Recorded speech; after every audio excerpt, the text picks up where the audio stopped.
c'est un danger de par ses fruits du démon. Et après, il a une caractéristique qui fait qu'il est beaucoup critiqué actuellement, même sur Twitter. Là, il est insulté. Je plaide coupable, fraude. pas sur Twitter, mais je plaide coupable sur Twitch et YouTube. Qu'on me pardonne. Excusez-moi, j'attaque l'horrible Barbe Noire. Dis-nous.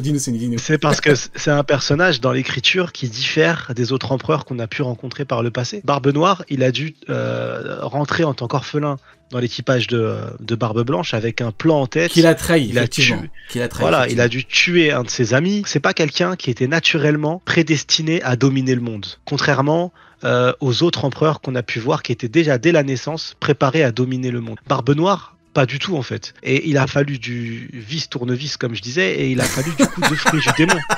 Et vas-y, nous dis. Et il a fallu 2 fruits du démon, et dès qu'il combat, et bah ouais, quand il combat, c'est pas beau.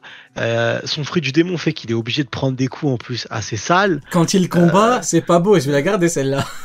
Ouais, c'est vrai que tu sais, quand il combat, il a aucune prestance, c'est laid, c'est à son image de toute façon. Et tiens, pourquoi tu dis ça? T'as quoi contre le flow de Barbe Noire, mon cher Sony? Ah, mais parce que moi je trouve que le flow, il est bien habillé, le dress code, je valide. Mais il est sale, tu vois. À qui le dis-tu? À qui le dis-tu? C'est une merde, tu vois. Il dégage ce côté, ce ressenti, tu vois. Comme Sengoku. Ouais, non, Barbe Noire, humainement, c'est. Non, Barbe Noire, c'est vraiment le summum. Ce qu'il a fait, il a tué.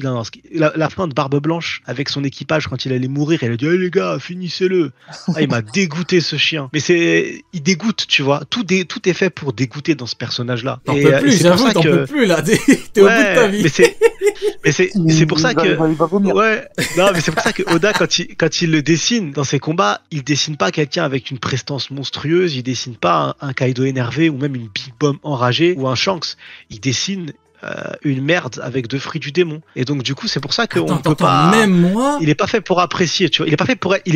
C'est pas un personnage qui est dessiné. Mais même moi, pour je parle pas comme ça de Barbe Noire. Tu attends, t'as dit quand Oda le dessine, il dessine une merde avec 2 fruits. C'est jamais.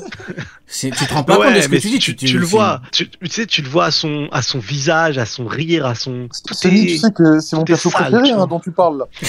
Ouais, bah, parce que c'est un pirate. Mais c'est pas. Tu me dis pas que dans le combat tu le trouves incroyable ou tu vois. Non mais en fait on dirait que c'est un petit peu paradoxal parce qu'au début tu le défends en mode oui il est critiqué et tout et à la fin c'est toi qui l'allume donc on dirait que c'est mais en vrai de vrai non mais c'est pour dire que c'est à cause de ces éléments là que non mais t'as raison qui font que il est programmé pour ça en fait il est prévu pour ça, c'est son rôle, tu vois. Je suis d'accord avec toi quand tu dis que Barbe Noire n'est normalement pas destiné à être Yonko. Pour moi il est probable que par la suite, l'auteur nous dise, maintenant c'était qu'une hypothèse, attention, il est probable que l'auteur nous dise qu'au contraire, il était dessiné parce que Marco nous dit il a un corps bizarre. De base, il avait bizarrement une grande force. Il a réussi à blesser Shanks, ce qui est bizarre pour l'époque. Probablement le Shanks qui combattait Mihawk, probablement, parce qu'on n'a pas de chronologie exacte. On sait que Shanks était déjà un peu fort. L'histoire avec Zebek, tu vois ce que je veux dire. Donc pour moi, déjà en termes de scénario, c'était obligatoire que le mec évolue au fil du temps, comme Luffy et tout. Sauf que lui, c'est un tricheur en fait, Barbe Noire. Barbe Noire, c'est un tricheur parce que Luffy, il a besoin de battre plein de gens. Rob Lucci, Ener, Doflamingo, Cracker, Katakuri. Lui, il arrive, il est niveau Yonko, bouffant des fruits. C'est une dinguerie quand même. Mais bon, bref, ça c'est pas grave. C'est un tricheur, mais bon, bravo à lui. Mais pour moi, je me dis, peut-être que l'auteur va dire, ouais, en fait, avec Xebeg, est-ce que pour toi, petite problématique, d'abord Oken après toi, Oken, est-ce que pour toi, ce serait un petit peu dérangeant que l'auteur nous dise qu'en fait, il a été destiné à être hyper haut dans le game de la piraterie via Xebek, par exemple? Pas du tout, ce serait pas du tout dérangeant. Après, c'est vrai qu'il faut vraiment qu'avant ça, il nous montre voilà, qui est Barbe Noire, parce que ce qui est intéressant, c'est que dans le dernier chapitre, pareil, il dit... D'ailleurs, j'ai pas compris pourquoi il dit ça, parce que c'est totalement faux, c'est un menteur, alors que c'est mon personnage préféré, hein, mais c'est un menteur. Il dit oui, je ne fuis jamais devant l'ennemi. Ah bah, Stitch, en fait, franchement... il fuit pas, parce qu'il fuit pas de peur. Quand il part, c'est parce qu'il a pas d'intérêt à combattre à ce moment-là, tu vois. C'est vraiment un personnage qui fonctionne que par intérêt. Quand il est parti, à chaque fois, c'était pas parce qu'il était plus faible ou parce qu'il a dit je vais perdre, non. C'est parce que là, j'ai aucun intérêt à combattre. Alors ça sert à rien, on part. C'est pour plus tard. Devant Barbe Blanche, il a pas fui, mais voilà. Enfin, c'était vraiment en termes de force. S'il a dit aux autres d'intervenir devant. Ah oui, parce qu'après Barbe Blanche, quand il veut te tuer, regarde, par exemple, l'homme que certains comparent comme étant le plus puissant de tout le verse de One Piece, Akainu. Akainu, il s'est fait enterrer vivant par Barbe Blanche. Après, il est remonté grâce à son fruit En du deux démon. coups, hein. Mais En il deux s'est coups. fait enterrer vivant. Alors que Barbe Blanche était déjà dans un état hardcore. Et après avoir enterré Akainu, il a saccagé Barbe Noire qui essayait avec son fruit du démon d'annuler quoi que ce soit. Mais encore une fois, Barbe Blanche, tu lui retires son fruit du démon, c'est pas un problème. Il va te manger quand même. Et c'est ça le problème. Mais à part Barbe Blanche, quand il est parti face à Akainu, c'est parce qu'il avait pas d'intérêt à l'affronter tout de suite. Non, ça, c'est Alors, sûr, j'ai un c'est- truc à dire. J'ai un C'est un truc à dire. stratège de fou. J'ai un truc important à dire. Vous savez que j'essaie toujours d'être au maximum objectif. Donc, même si j'allume un personnage et que je me rends compte qu'en fait, il y a des éléments de l'œuvre qui nous permettent de dire qu'au final, le mec a un gros potentiel, je me dois de le dire. Je viens de réfléchir, je viens de penser à quelque chose. Vous savez à quel point j'affectionne particulièrement notre cher ami Don Shinjao, parce que Don Shinjao a dû forcer Garp à s'entraîner. Il a dû forcer Garp à s'entraîner, technique finale contre technique finale, il s'est entraîné pour le battre, c'est un fait. Oui, pour son crâne, oui, c'est comme Luffy, contre Kaido à la fin, il donne tout pour voir c'est qui le plus fort. Bon, Don Shinjao, si je me rappelle bien, il a dit que le seul homme qui a la carrure pour devenir roi des pirates, c'est, pour succéder à Barbe Blanche, enfin, pour devenir roi des pirates, c'est Barbe Noire. Donc, comme je fais confiance à notre ami Don Shinjao, même si parfois il est un petit peu ambigu dans ses mots et tout, malheureusement, soit je pars du principe que Don Shinjao, mentalement, il est encore à son prime, soit je me dis qu'il est finito, Garp l'a mis à la retraite, il avait plus son grand crâne, il a été foutu, il a même traité Rayleigh de sagouin. Donc, soit je me dis que Don Shinjao, ses mots ne sont pas vraiment à prendre en compte parce que Don Shinjao est finito, soit je lui fais confiance, et je me dis, voilà, compliqué cette histoire, c'est très compliqué. Quel est votre avis là-dessus sur le fait que Don Shinjao ait précisé que le seul qui est la carrure pour prendre la relève, c'est Barbe Noire. Bah, là-dessus, il a raison, parce que Barbe Noire, c'est un vrai pirate, quoi. Il a récupéré la ruche, il est entouré de pirates, il n'y a pas de notion de famille, de quoi que ce soit. Shanks, il est en stand-by depuis je sais pas combien de temps, en mode, c'est un pacificateur, le gars, dans l'âme, quoi. Kaido, c'est un empereur qui était sur son île, posé, il bougeait pas, personne captait ce qu'il faisait, et Big Mom aussi. Le seul qui bougeait réellement, qui ont fait bouger les lignes, c'est Barbe Noire. Donc, et surtout, il a récupéré la ruche, et il s'est très très très bien entouré. Après, Oken, je te laisserai parler, mais juste, c'est vrai que je viens de me rappeler que le problème de Don Shinjao, parce qu'il faut tout dire, c'est que le mec est ambigu avec les amiraux et les Yonko, parce qu'il a dit il faut battre les amiraux et les Yonko. Donc à cause de ces mots-là pour devenir roi des pirates, alors qu'en fait il présente les deux plus forts de chaque camp, la marine et la piraterie, bah à cause de ça, nos amis anglophones pensent que c'est une preuve factuelle de Monsieur Shiroda, pour nous dire qu'Amiral égale Yonko, et du coup nos amis francophones ont copié les anglophones pour dire ça. Sauf que ce qu'ils ignorent, c'est que Luffy a battu l'équivalent d'un amiral sur Whole Cake, Luffy a battu Katakuri, et comme c'est étrange, comme c'est bizarre, dès que Luffy a battu Katakuri, donc un équivalent d'amiral, il a dit quoi sur Wano? Pour devenir roi des pirates, je dois battre les empereurs. Il a pas dit qu'il doit battre les amiraux et les empereurs. Il a dit que les empereurs, pourquoi?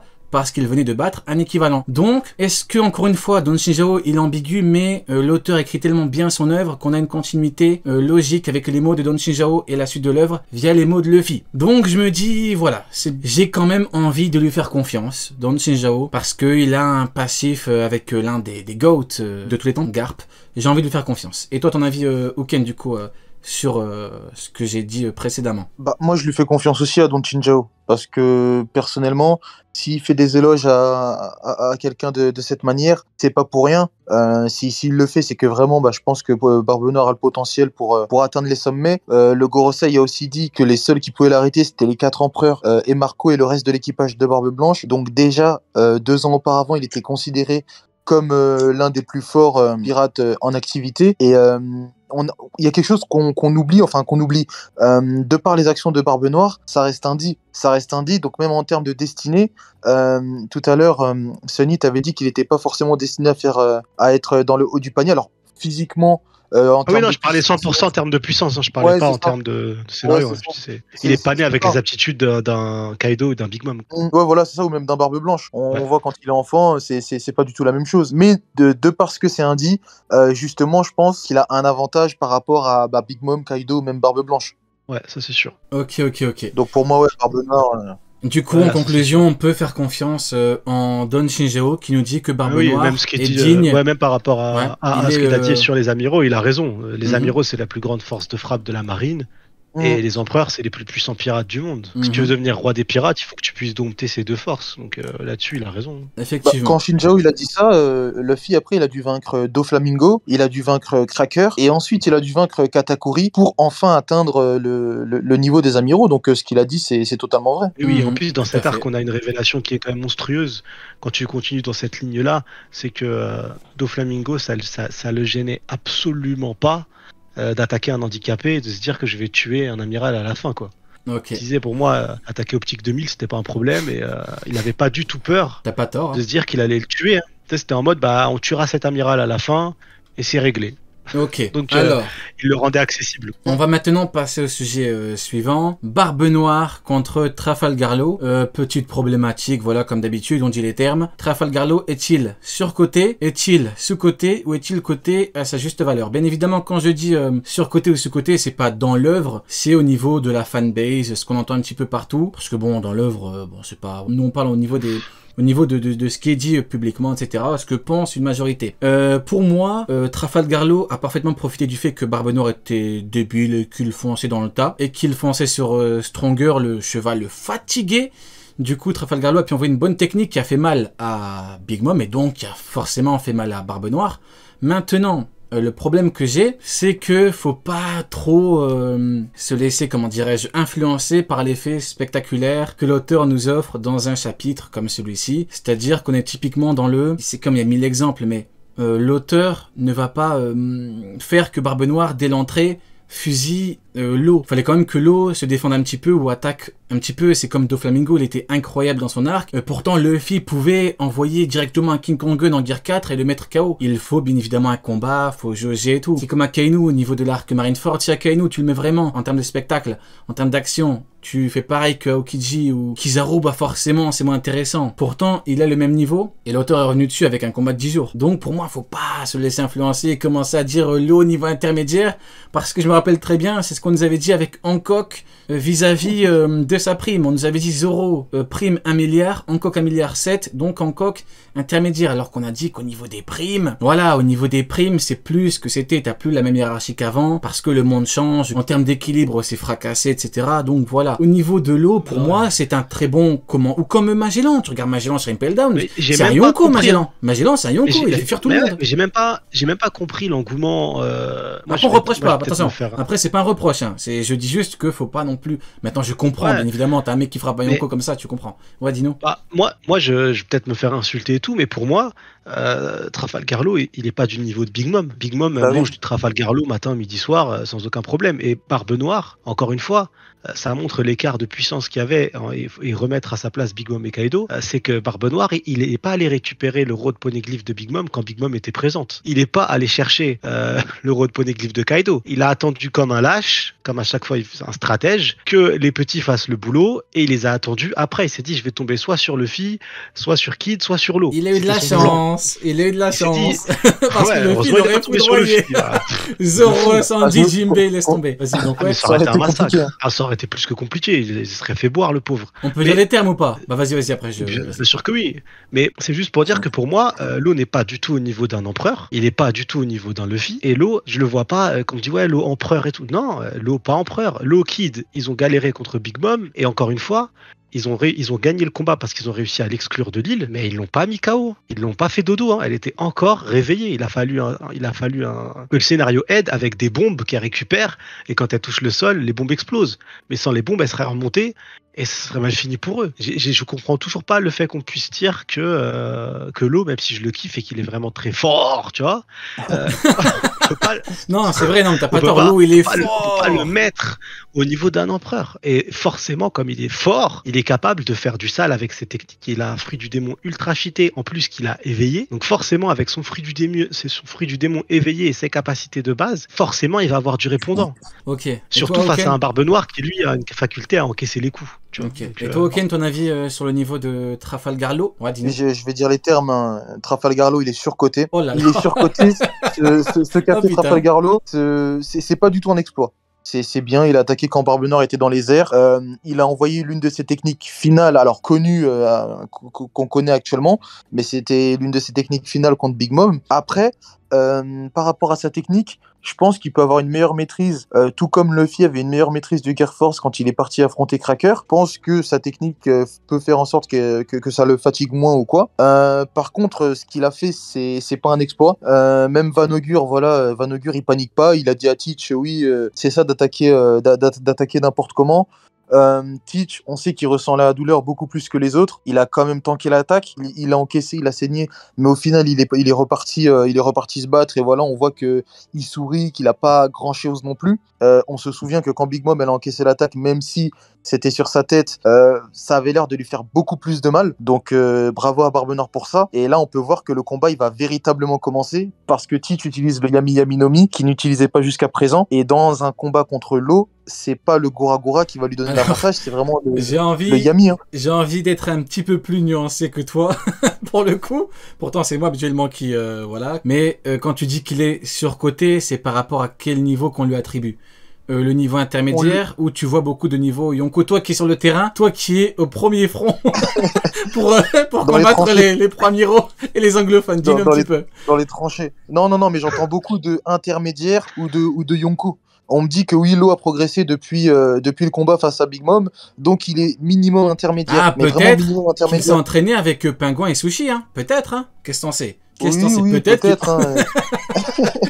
Sushi va aller à 2 contre 1, peut-être que niveau Yonko, c'est pas Garpe Sengoku. Je rigole, non, je retire. On va croire que je suis sérieux. Vas-y, je te laisse continuer. L'eau, ce qu'il a fait, c'est normal. Bien sûr que l'eau peut blesser Barbe Noire. Bien sûr que l'eau peut se défendre. À partir du moment où tu atteins vraiment le niveau YC1, tu peux te défendre. Après, voilà, il y a certaines physionomies du combat qui vont faire que. Mais oui, l'eau peut se défendre contre Barbe Noire. D'ailleurs. Mais non.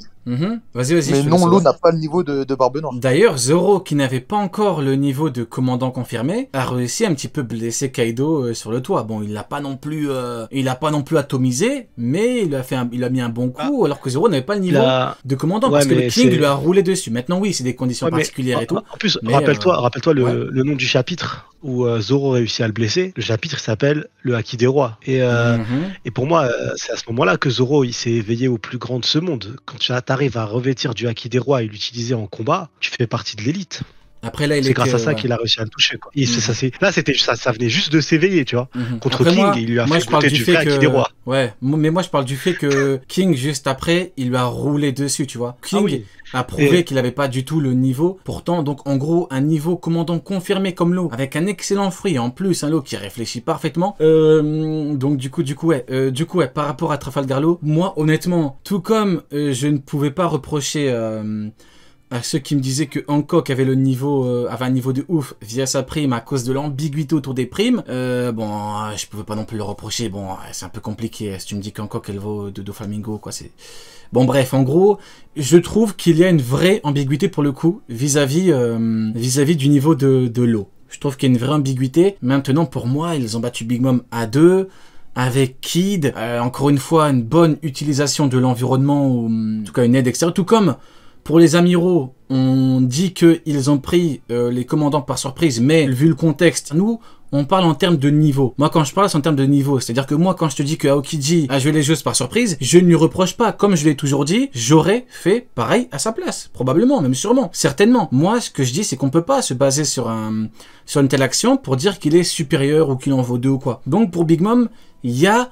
forcément, c'est un fait, il y a une ambiguïté vis-à-vis de Kid et Law contre Big Mom, parce que combien même ils l'auraient battu, enfin ils l'ont battu, c'est un fait, on a eu l'explosion, elle est tombée, t'as des conditions particulières.